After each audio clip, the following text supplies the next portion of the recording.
Welcome to our Trump briefing program. Today, we dive into the shifting political landscape as President Trump finds surprising support among South Florida's Latino communities. In Hialeah, a city with a strong Hispanic presence, recent city council meetings reveal a growing acceptance of partnerships with federal immigration enforcement, reflecting a notable change in attitudes towards immigration policy under Trump's administration.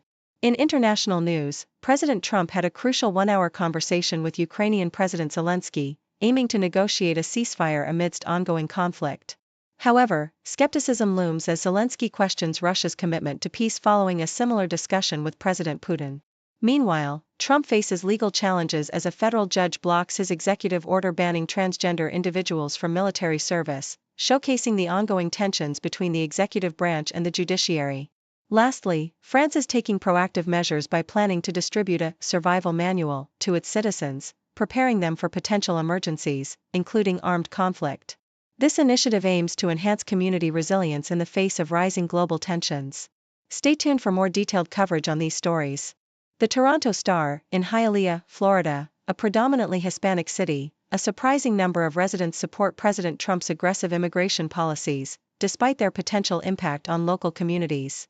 Recent city council meetings have seen minimal opposition to partnerships with U.S. Immigration and Customs Enforcement, reflecting a shift in Latino political sentiment. Many, like Frank Alon, express a belief that immigration enforcement is a necessary response to years of open borders, while others, such as Barbara Canales, argue that illegal immigration undermines the struggles of those who have legally immigrated. This sentiment has led to a significant increase in support for Trump among Cuban voters, who have historically favored legal immigration pathways.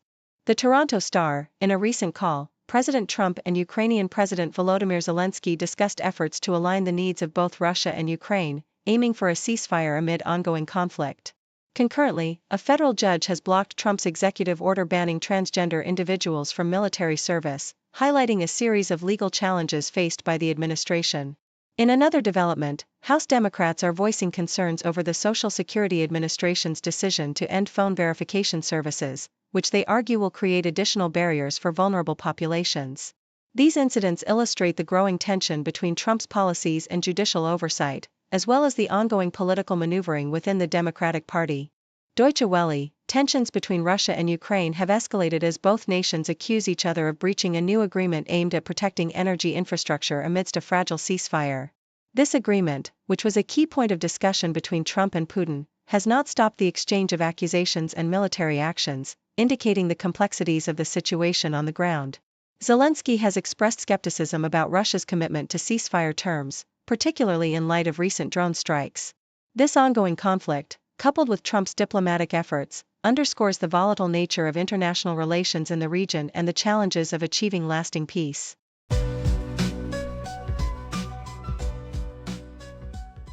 Deutsche Welle reports on a significant phone call between U.S. President Donald Trump and Russian President Vladimir Putin, which lasted 2 hours but yielded little in terms of concrete results.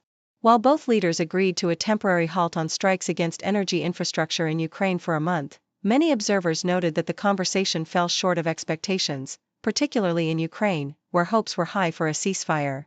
Political analysts suggest that Putin's tactics involved agreeing to minor compromises while introducing additional conditions for peace, such as the cessation of military aid to Ukraine.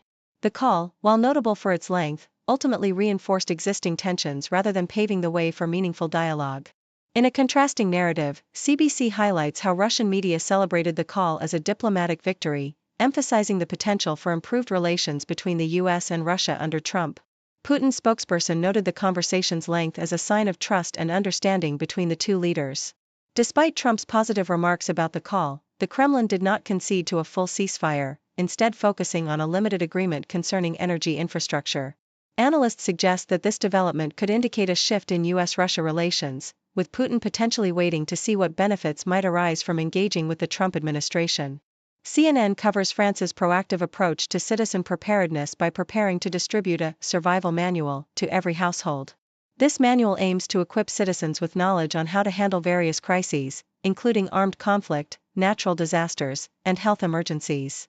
It will provide practical advice on emergency contacts, survival kits, and community defense participation. While some citizens express skepticism about the likelihood of armed conflict, others recognize the importance of being prepared. French Prime Minister Emmanuel Macron has emphasized the need for the country to enhance its military capabilities and citizen engagement in response to potential threats, reflecting a broader trend in Europe towards increased readiness for crises.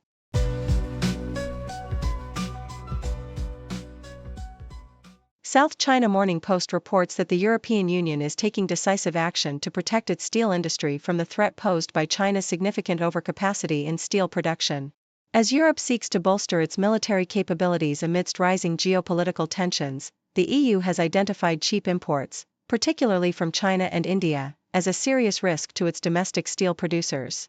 The European Commission has proposed a Steel and Metals Action Plan that aims to tighten import quotas by 15% and implement stricter measures to prevent circumvention of tariffs. This initiative is driven by a realization that the EU must safeguard its industrial base to ensure rapid military readiness, especially in light of the shifting security landscape following the US withdrawal from traditional support roles. BBC reports that the Trump administration is working to reinstate nearly 25,000 federal workers who were unlawfully terminated. Following a court ruling that deemed the mass layoffs illegal, agencies have begun the process of rehiring these workers, who were laid off as part of a broader effort to reduce the federal workforce. The reinstated employees, many of whom are currently on administrative leave, will not immediately return to work. The legal battles surrounding these layoffs have revealed the scale of the firings across various departments, with thousands affected.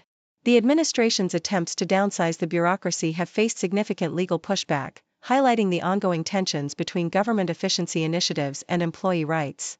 CBC highlights the climate of fear and uncertainty among federal workers at the U.S. Agency for International Development, USAID, following the controversial actions of the Department of Government Efficiency, DOGE. As many employees were furloughed or laid off, concerns about the potential misuse of personal data have led staff to adopt encrypted messaging platforms like Signal for communication. Reports suggest that DOGE may have accessed sensitive information during its operations, raising alarms about privacy and data security. The anxiety among workers reflects a broader unease about the administration's approach to governance, with calls for transparency and accountability regarding the data collected by DOGE. As legal challenges to the administration's actions unfold, employees are taking precautions to protect their personal information while navigating an uncertain future.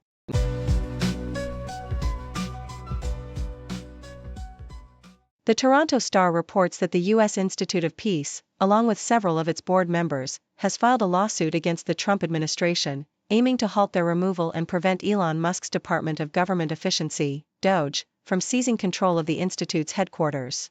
The legal action, initiated in U.S. District Court in Washington, highlights the desperate measures taken by the institute's staff, including calling the police, to block DOGE representatives from accessing their building. An executive order from President Trump last month targeted the institute along with 3 other agencies for significant cuts. The lawsuit claims illegal firings conducted via email and notes that remaining board members, including Defense Secretary Pete Hegseth and Secretary of State Marco Rubio, replaced the institute's president, George Moose, with Kenneth Jackson from USAID. Despite multiple attempts, DOGE staff managed to enter the headquarters with police assistance, despite warnings from the institute's lawyer about the lack of authority over the nonprofit. This lawsuit is part of a broader challenge against the Trump administration's efforts to dismantle U.S. foreign assistance agencies. A federal judge recently ruled against cuts to USAID, affirming the constitutional rights of these agencies, while other agencies affected by the executive order have also taken legal action to protect their staff and contracts. A White House spokesperson has dismissed the claims, asserting that bureaucrats cannot obstruct the president's directives. Thank you for tuning in. The content above showcases the latest briefing reports and analytical synopses, thoughtfully curated by the 6Do team.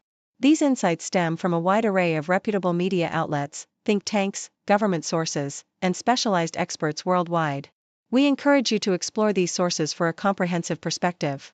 Keep in mind that while the content may not always align with the official standpoint of 6Do Brief, it's not meant to be taken as absolute directives for decision-making. Comprising seasoned media professionals, learned scholars, and accomplished scientists, the 6Do team embodies a trailblazing, fully independent media entity. To customize 6Do Brief to meet your professional needs, you have the option to subscribe to a diverse array of briefings on our website, 6dobrief.com. Regardless of your location, you can conveniently receive 6Do Brief via email.